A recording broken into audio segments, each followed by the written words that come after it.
Hello and welcome to another episode of The Overlay, a poker podcast brought to you by CCG Poker in beautiful Chicago, Illinois, and Paramount Social Club in Houston, Texas. I like it. You switched it up. I did. It's good. I want people to know that I still think Chicago is beautiful, even though it has so many flaws and the weather here really kind of sucks. It's too hot in the summer. It's too cold in the winter. You get like 1 week a year where the weather's great, and it normally rains that week. Correct. But it's still home, so we love it. It's a pretty city. Sweet home, Chicago. It's a pretty city. Houston's pretty cool too. I like Houston. I've been to 49 states. The weather, is Texas not one of them? No, Texas is one of them. Oh, I've been to Houston. What's the 49th state you haven't been to? I haven't been to Alaska. Ooh, damn it, you ruined it. I was going to say next week on Overlay, bet Brandon on what states, and we could have had a multiple choice, but you screwed that up. So great. The answer is Alaska. I want to do one of those Alaska cruise line things. My mom went to Alaska. I have family in Alaska, actually. Nice. Eskimos. It's cool. Weird. It stays bright until like 11 o'clock at night. In the summer. Yeah, it's true. Episode 51 is not about the state of Texas. Episode 51. Or Alaska. No Alaska. We're going to rock out, although that would have been cool if we did the last one, because is Alaska the 50th state or is Hawaii? Doesn't matter. I thought that would be a good connection there. Episode 51, we're going to talk about the difference between, what did we say? Cash game players versus tournament players? Cash versus tournament? Who are you? Yeah, which role do you, because you really, as a game promoter in general, people are always like trying to look and see like, well, how do we get him here for a tournament and then get him to stay and play cash games? And I'm always trying to explain to the charities or other people like in Texas, because obviously it's a little different in Texas. It's a card club versus charity poker here in Illinois. But people are always asking, they're like, there's not really a connection between the cash game player and the tournament player, right? In the sense of some people are geared towards the tournament side. Other people only care about the cash game action. They could give two flying Fs about tournaments and vice versa. I'm kind of in the middle where I will go to a tournament and play a specific tournament if I want to play in that tournament. And then obviously when I bust, I will go and play cash game afterwards. But like, I guess that's really, I'm a cash game player that will occasionally go play in a tournament that makes me feel good. Yeah, I think it's one or the other. You're either the cash game player who will periodically play a big tournament that a good point. They suck you in on, or that's a tournament guy who will just tournament grinds. He grinds tournaments, but like occasionally, like if it's the last day or he's got nothing scheduled tomorrow or if he's stuck 14 bullets in the monster stack, he'll play cash afterwards. But you really don't find the player that's like, all right, I'm going to go and I'm excited to play the tournament and then I'm excited to play cash. It's usually one or the other. You either pick one or the other. Yeah. Right. Both of us land in the cash game camp. Correct. And it didn't. You always used to be that way for me. I grew up playing tournaments. I mean, I grew up with the dream of cashing for $1 million in a penny tournament and playing on full tilt and running it up to a 7-figure double comma winner. Correct. Which I think that, I mean, if we're just jumping right in the episode, that's probably the number one reason why, to make it a little bit more apparent, because some people don't know this. You and I are exactly within a month, 30 days. It's actually exactly 30 days, 10 years apart. Yes. So we're both on the cusp of, I am actually, per my birthday, I kind of definitely move towards this generation. Generation X, I'm the very end of Generation X. And then you got millennials, which, are you a millennial, technically? Yeah. And not anything else. I'm just for the Yep. And then Gen Z comes in. So you're kind of in the middle of millennial and Gen Z, and I'm kind of in the middle of end of Gen X and the middle of millennials, beginning of millennial peoples. Right, so we're merging, and then we're both in like that weird merging area where it's like you're kind of on one side and then the other. Anyways, the point of that being is like a Venn diagram is honestly what we are. Correct. Well, I like to say it because like I grew up when I played poker and learned how to play poker, which I probably started a little bit younger than you did because my grandfather liked to play 7-card stud. No, I mean, I started playing when I was like 10 or 11. Nice. So, but I mean, when you were like getting into that age of like kind of branching out on your own, forging the Brandon trail of things, online poker was like the place to play, correct? Oh, absolutely. Yeah, yes. for me, it was still when I turned like 21, because I didn't know about charity poker before that, even though it existed. Rockford existed.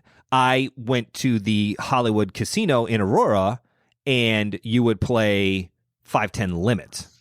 Like, right. That's all that they didn't offer tournaments. There were no tournaments. Now, we would do home game tournaments. Like, that was still like a pretty prevalent thing. The home game scene was still big because no limit poker was very difficult. You couldn't play no limit at the casinos in Illinois at this time. This is like 2001, 2002. Right. So you were around pre-poker boom. I am a product of the poker boom. Yes. That's what that whole speech that I just gave about generations and us being 10 years apart and my quick foray into what games I used to play. All that boiled down to I am pre-poker boom. You are a boomer. Ooh, you're a poker boomer. I'm a boomer. Because, 2003, I'm watching. Some kid said to me yesterday, bombs. I yelled at him at the gas station. Sorry, I didn't mean to interrupt you. I yelled and he literally goes, okay, boomer. And I was like, damn it. Man. I go, but I promise you, I'm the first boomer that's going to punch you in the face, kid. So back up. It was great. That is classic. Yeah. Be careful of a boomer who's buying sugar-free rock stars in the gas station, has like 12 of them, and it's still talking shit the whole time. Get out of my way, you little hipster. I will rip those tight-ass pants off you. Anyways, back to where you were. Anyways, I forgot where I was. No, back in 2003, I'm watching Barry Bonds hit 70 home runs, and I'm watching, a guy named Chris Moneymaker somehow made the final table of this tournament. I'm a 13-year-old kid. What a dream, though. Like, you couldn't write the Chris Moneymaker story if you tried. Like, so, really, to this day, tournament players are chasing the Chris Moneymaker The Moneymaker story. Effect. Everybody wants that. And that is the dream of a poker player. In all honesty, a tournament poker player. It's what makes cash game players think about playing in big tournaments. Because, correct. I don't want to grind out a $40 late night or a $100 deep stack, but I will go play an $1,100, event because it's got a $200K guarantee. And at the end, I see that end game of like, wow, first place is $130. Like, that's a payday that I'm excited about. Right. Even like the mid stake stuff, like the $300, $400, $500 buy-ins, and it's like first place is $12,000. And don't get me wrong, I am not so bougie as to be like, $12,000. What is that? But in my mind, I'm thinking I can't even buy a Rolex with that. Yeah, it's not changing. I need the big numbers. I need and my life-changing number has changed in my mind, relative or not. It's different, right? Which is why we stay grounded with the cash games. Mm-hmm. I play cash games obviously for the flexibility. I don't like the grind of a tournament. I also am not good enough to go 8 to 12 hours of pure like poker, patience, and I cannot play my best for 12. I can't do it. I can go 6 hours, and it's what I do in every tournament. Play really solid until about hour 6 or 7, and then I completely fucking implode on myself. Yep. Just like you dropping F-bombs 20 minutes into the podcast. But hey, correct. Who cares anymore? I've at this point, you right? guys know me. I swear. I try not to, but like it's not me. Like I drop F-bombs. I use awful analogies. It's like the Gary Vee effect. He said, I just don't think it's I don't think it's bad anymore. Deal I don't. That he said it's like a TikTok I watch. He's like, Mrs. Thompson brings me into my 4th grade daughter's classroom and says, we have a huge problem. She said shit. He's like, I'm sorry, I just don't view the world the same way as you. That's a huge problem. Like, is she doing her homework? Is she engaging in class? Like, if you do something on a board, she goes, fuck yeah. Like, I'm excited that she's engaged, right? Like, she's excited about math. Like, that's the point. The point is not that she said, oh man, she said the F word. Well, yeah, I would, it is what it is, but it's social norms, and social norms change all the time. Holy shit, we've gone crazy in this episode. I love it. Anyways, back to really, if you sum this up, really it's the flexibility of a cash game and the ability to drive to the horseshoe whenever you want, play for, if you're feeling a little sick, if the game sucks, if the game, whatever. It's also the, and again, for me, the biggest reason I think I like cash game, it's part of the flexibility. It's the idea of, I hate the idea of playing in a freeze out tournament, right? Which is probably what most players, that tournament players, they want that finality of when you're gone, when you're out, you're out. I don't like that. I like the ability of, like, if I go to play a cash game and I'm playing 2-5 and I buy in for the table max 500, I know I got more bullets. So my game's different. I feel like I can do different things. I'm excited about it. If I go broke, I buy back in. At some point, I will find there's a number that I'm unwilling to continue to fire bullets in a cash game. But whereas, like, in the tournament side, nothing makes me more upset to think about playing for exactly what I described. 4 or 5 hours, you're nowhere near the money, and to go broke, it's like, I didn't have any fun doing that. Maybe that's just me. I don't see the fun in that.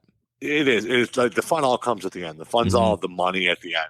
Tournaments aren't fun. The grind of a weekend at the MSPT doesn't sound entertaining to me. I mean, and some people aren't doing it for entertainment; they're doing it for the money, which is why they stack up and do it. Probably all you think. If you're thinking as a poker pro, you aren't really doing it for the fun. You're more of the lines. I'm playing poker for fun, so I want to have fun while I'm playing poker.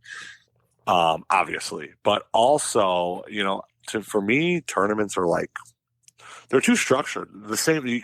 Every single time you start out at 25-50 with the same amount of chips. You're playing the same ranges, you're doing the same exact thing. And I understand it's kind of two sides of the same coin, right? Like, that's part of the benefits and also part of the disadvantages. Sure, you can study and you're going to know exactly, the study pays off because you know exactly what to do with this many big blinds. You know your exact Nash shoving ranges when you have 12 big blinds in this position versus 14 big blinds in this position, and you can play mathematically in GTO correctly.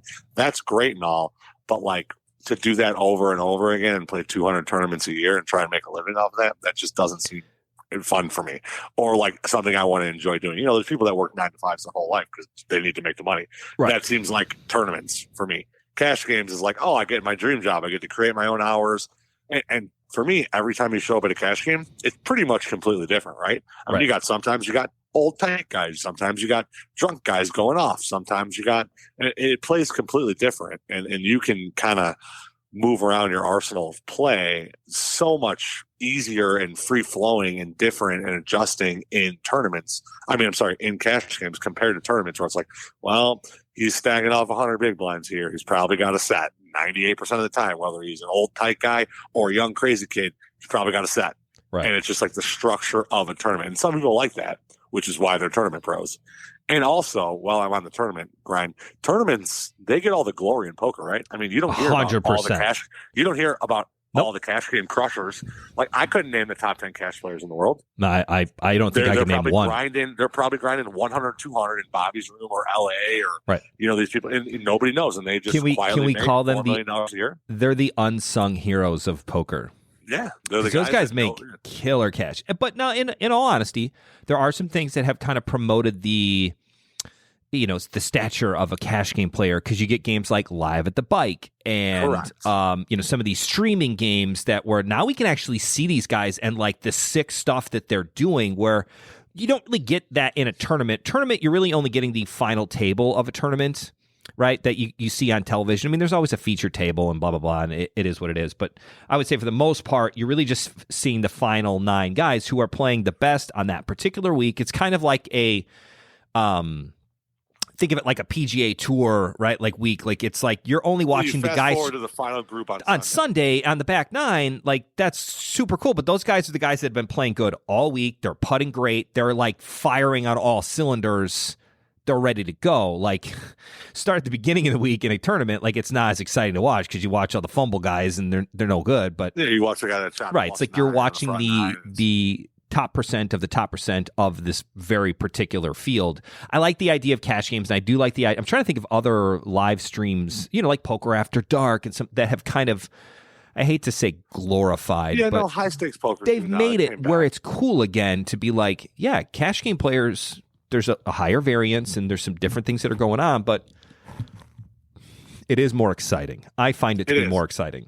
I do too. I love just. Although you're never going to win life-changing money in one cash game session. Correct. You're going to win X amount of times your money, which might be 2, 3, 4, 5, 6. Whereas a tournament, you're going for the 2,000, 3,000, 4,000, 5,000 times your money. You're really and a bracelet or the prestigious prizes that you win. That part too is huge. And you get put on a pedestal because I have 4 bracelets, or I have 4 rings, or 2 MSPT titles. Did you see that? I don't know where I saw it at, but it was on Twitter. Fucking Twitter. Shocking. There was, I don't know what the advertising was, but it was something that was like Phil Hellmuth, Daniel Negreanu, and a couple of other guys. And they were like, our poker pros have won $80 million in tournament winning something or other. And Daniel Negreanu, the humblest man in poker, he's like, do you know one of these guys accounts for over half of that tournament winning? Just like, bro, really? Like, that seems so not cool. See, I would respond and be like, yeah, you ran really good in that $1 million one drop. And you got half of your lifetime. Right. You got half of your lifetime earnings from that one tournament. So, it's so gross. So gross. Today is Saturday, right? Today is Saturday. Nice. Another episode. We've never recorded one of these on Saturday. Today's the first. Tournaments. So let's kind of go back to... I want to get an idea of the crossover guy. Can we kind of dive into a little bit more who actually do both? Are there many players like that, or is everybody kind of polarized where there's not really a segment of poker players that fit the bill for both? I just think or are they just a good two-faced kind of liar, right? That's my point. You can't really do, because the let's talk about the cash game play being on one side and the tournament play. I mean, you already kind of talked about how, like, you know, tournament play is already kind of solved in the sense of, like, if this guy does this at this blind level with this stack, we can basically rank it down to these many hands, and then you can go at the next point and be like, all right, well, I have this. How many outs do I have? Is there a chance? Like, there's a whole breakdown. Whereas in the cash game side, it's much different, right? It is. Would you like me to elaborate on that? I would. Yeah, this is a podcast about poker, so it would be it would be beneficial, Brandon, if you, as the expert of our podcast, me just I'm the norm, right? Like, I just say stupid shit and occasionally swear and pay for it. Yeah, no, it's just I mean, with cash games being so much deeper than the tournament side of things, I mean, you're 200, 300, 400 big blinds deep, that like all those ranges just extrapolate out and everything becomes wider and wider. Extrapolate. Yeah, it's tough. I'm working on. Should be getting this expander thing out next week, and maybe I can talk like a normal human being again. Great. You're getting better at it, though, and I told you. Is it already coming out next week? The top's coming out next week. Nice. Yeah, the expander. But yeah, I mean, tournament ranges are limited. Creativity is limited. Everything's limited because the blinds are going up. Your stacks are so low. There's just like, it's like an art class where you have to color in between the lines, and you're not able to like draw your own masterpiece. You know, everybody's kind of, you know, people are better at coloring in than other people. I gotcha. But you know, if you go to a you're restricted by the same. You're restricted by the lines of the tournament and the boundaries. Whereas a cash game, I mean, there's no anything. There's no limits to, and especially if you get something where, you know, it's table capped in or no cap. There's no limits to even how much you can have in front of you, which just opens the piece of paper to an endless canvas to spit your art on and create a masterpiece. You're really getting into this art analogy. I love it. I'm pot committed on the art analogy. But, you know, yeah, I mean, that's basically it. I mean, cash games, there's endless opportunities.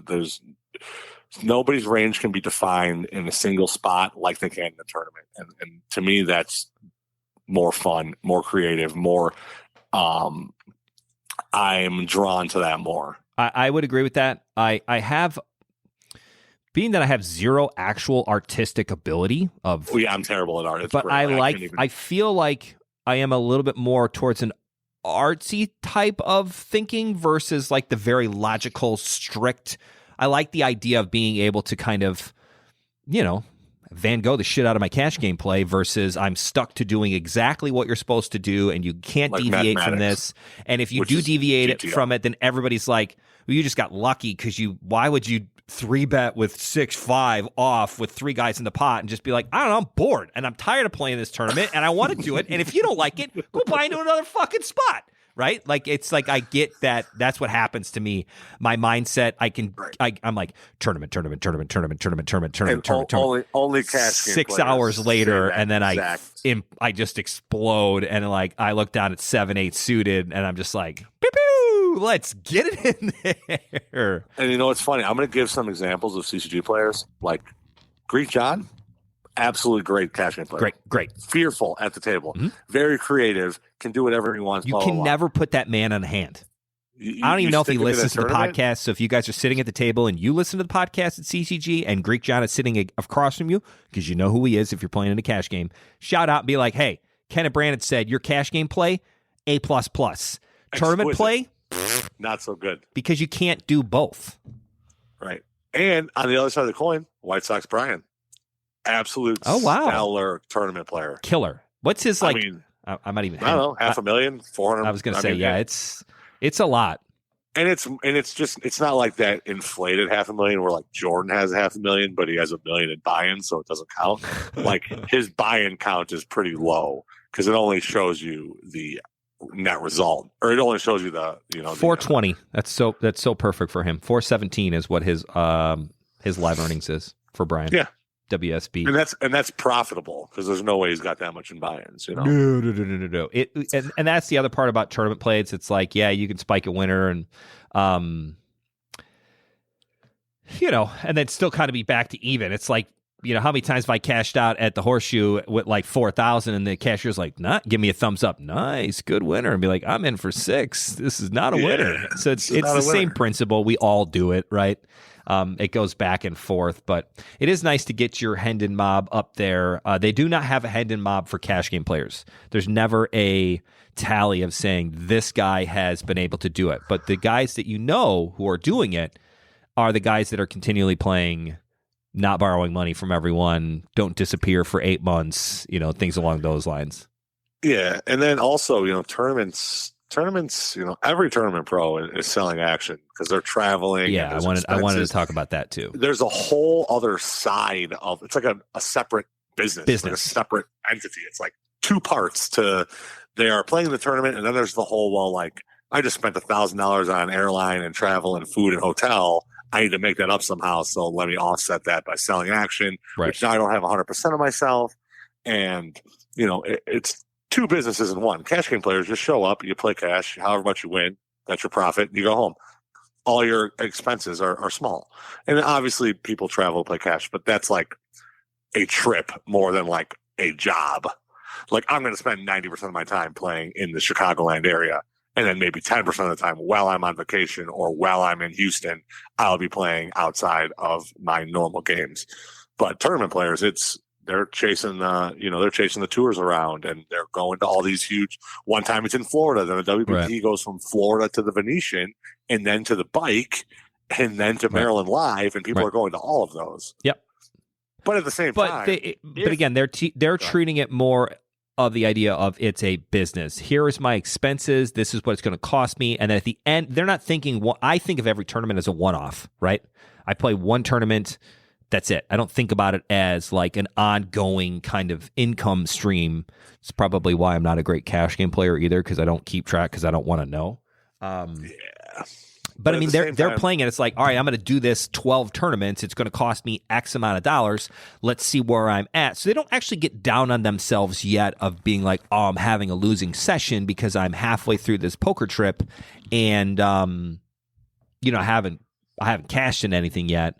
This is a way to kind of make it better. And again, all of those players, I would say 99%. I mean, is that an unfair number to say? 99% of players that play in tournaments on a regular basis all have backers, all have financiers that are working with them. Offsetting it. Yeah, Correct. I would say it's above. It's 9 out of 10 players that are actually truly playing for a living, a pro. They're offsetting somewhere along the line.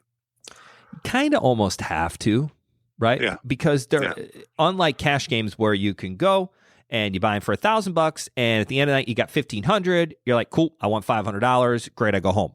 Start over again tomorrow. You can do that every single day. You can have different sessions. The swings are much different. Whereas if you're a guy or gal that's playing tournaments where it's like, 1K buy-in, 1K buy-in, 1K buy-in, 1K buy-in, 1K buy-in. I mean, how many times is a tournament pro actually going to cash in an event on average?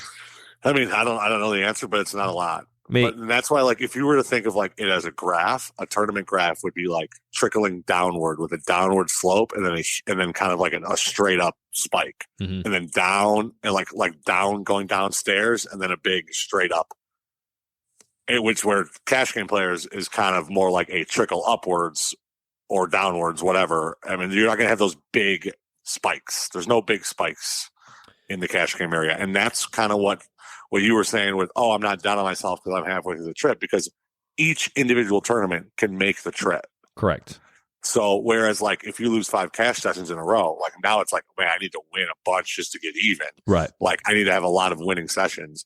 But that's why I think tournaments have more variance than cash, because I mean, you can go 30, 40, 50 tournaments without cashing, and all of a sudden your $100,000 bankroll is down to 10,000. You could even cash, but if it's a min cash, like you didn't make up anything from the graph being down, right? Like if you're min cashing, it's barely above your buy-in, which is probably still a loser because you had to travel and other expenses of that nature. Like, correct. It's not really a winner here.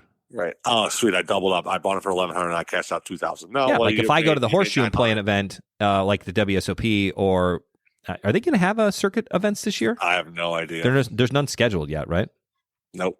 Anyways, we'll see for 2022. I don't travel to go anywhere to play poker. I just play locally. So like when the WSOP is in town, I'll go play. But like that's a one-off thing. So like if I buy in for $1,000 tournament and cash out for an 18, I'm like, cool. I won 600. Great. Like I think of it as a winner. Whereas again, if you're playing this on a regular basis, right? Or the guy that's from Michigan and did the same much thing, different, and he's going to play 12 other ones. It's way different.